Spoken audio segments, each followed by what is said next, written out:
బంగాళాఖాతంలో అల్పపీడనం ఏర్పడిన నేపథ్యంలో రానున్న 4 రోజుల్లో దక్షిణ ఆంధ్రప్రదేశ్ జిల్లాలు సహా కోస్తా జిల్లాల్లో వర్షాలు పడే అవకాశం ఉన్నందున కలెక్టర్లు తగిన ముందు జాగ్రత్త చర్యలు తీసుకోవాలని ప్రభుత్వ ప్రధాన కార్యదర్శి కె విజయానంద్ కలెక్టర్లను ఆదేశించారు.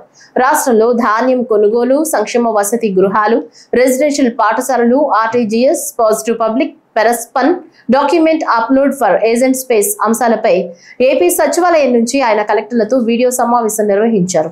ముందుగా ఈ సీజన్లో ఇప్పటి వరకు సేకరించిన ధాన్యం సేకరణపై సమీక్షించారు. బంగాళాఖాతంలో అల్పపీడనం ఏర్పడిన నేపథ్యంలో రానున్న 4 రోజుల్లో దక్షిణ ఆంధ్రప్రదేశ్ కు సంబంధించి నెల్లూరు, తిరుపతి, చిత్తూరు, అన్నమయ్య, సత్యసాయి, వైఎస్ఆర్ కడప జిల్లాలు సహా మిగతా కోస్తా జిల్లాలో వర్షాలు కురిసే అవకాశం ఉందని, కావున కలెక్టర్లు ఎక్కడా ధాన్యం తడవకుండా తగిన చర్యలు తీసుకోవాలని ఆదేశించారు.